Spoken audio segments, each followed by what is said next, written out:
तीसरे टर्म की हमारी सरकार के 100 दिन पूरे हो रहे हैं और साथ ही साथ हमारे प्रधानमंत्री मोदी जी का जन्मदिवस भी है आज ही के दिन, जिस दिन 100 दिन पूरे हो रहे हैं। कई ऐसे महत्वपूर्ण निर्णय हमारी सरकार ने लिए हैं जो कि बहुत ही उल्लेखनीय हैं।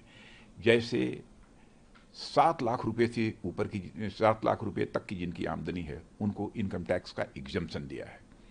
यूनिफाइड पेंशन स्कीम लागू की है, जहां पहले ओवर से ही तेजी से रन बनाकर देश का लगातार स्कोर बढ़ा रही है। वहीं विपक्ष नो बॉल और वाइड बॉल फेंकने में ही देश का बेशकीमती समय और संसाधन बर्बाद कर रहा है। देखिए, आज इस तीसरे टर्म की हमारी सरकार के 100 दिन पूरे हो रहे हैं और साथ ही साथ हमारे प्रधानमंत्री मोदी जी का जन्मदिवस भी है आज ही के दिन, जिस दिन 100 दिन पूरे हो रहे हैं। और इसे मैं एक सुखद संयोग मानता हूं। और जहां तक हमारी सरकार का प्रश्न है, मैं कह सकता हूं कि यह सरकार बनने के पहले ही हम लोग पूरी तरह से कॉन्फिडेंट थे कि तीसरे टर्म की सरकार भी यह एनडीए की ही सरकार बनेगी मोदी जी के नेतृत्व में, और वह सरकार बनी।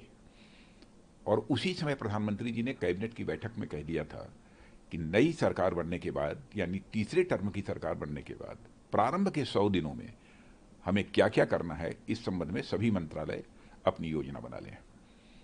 और वह योजना पहले ही बन गई थी और कैबिनेट के फॉर्मेशन के बाद तुरंत सारी योजनाओं से संबंधित जो भी कैबिनेट को फैसले लेने थे, कैबिनेट ने फैसले लिए और उसको अमली जामा पहनाना भी हम लोगों ने प्रारंभ किया। और आज मैं कह सकता हूं कि कई ऐसे महत्वपूर्ण निर्णय हमारी सरकार ने लिए हैं जो कि बहुत ही उल्लेखनीय हैं।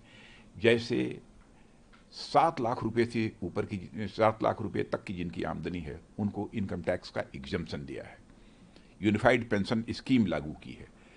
25 साल सर्विस वाले कर्मचारियों के औसत वेतन का 50% पेंशन के रूप में मिलेगा। यह हमारी सरकार का एक बहुत बड़ा फैसला है और मैं समझता हूं कि इससे सारे देश भर के जो भी हमारे एम्प्लॉइज हैं, जो भी हमारे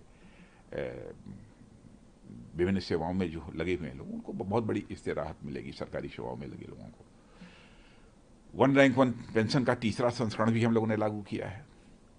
अपने हमारे जो रिटायर्ड हमारे सैनिक हैं, सैनिक अधिकारी हैं, और साथ ही प्रधानमंत्री आवास योजना 3 करोड़ और अधिक बनाने का लक्ष्य हम लोगों ने निर्धारित किया है।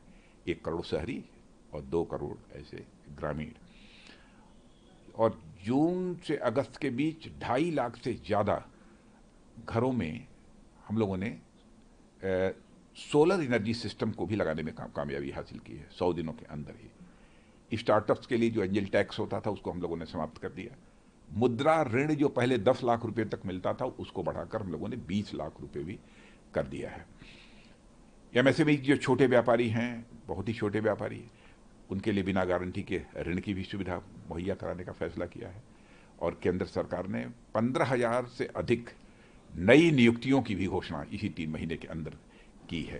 कल प्रधानमंत्री ने भी अहमदाबाद में कहा कि विपक्ष के लोग हमको अपमानित करते रहे, लेकिन हमने उनको जवाब देने के बजाय, 100 दिनों में जवाब देने के बजाय हमने इंश्योर किया कि हमने जो 100 दिनों का एजेंडा बनाया है उस पर सरकार काम देखिए, विपक्ष को जो लगातार निशाना बना रहा है। विपक्ष को जो भी कहना हो वह कहता रहे, लेकिन हम लोग तो बस काम करना चाहते हैं। भारत को विकसित भारत बनाने का एक जुनून है और उस लक्ष्य को हम हासिल करके रहेंगे।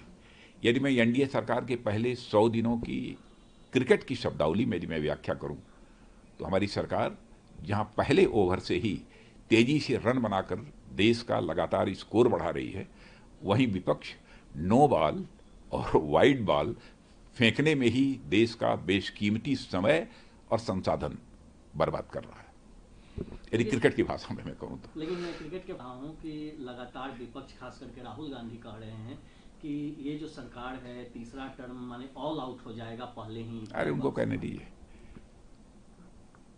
मैं समझता हूँ कि कहने की विश्वसनीयता अब नहीं रह गई है। आप नहीं देख रहे हैं दुनिया के दूसरे देशों में जाकर भारत की प्रतिष्ठा को धूमिल करने की कोशिश कर रहे हैं।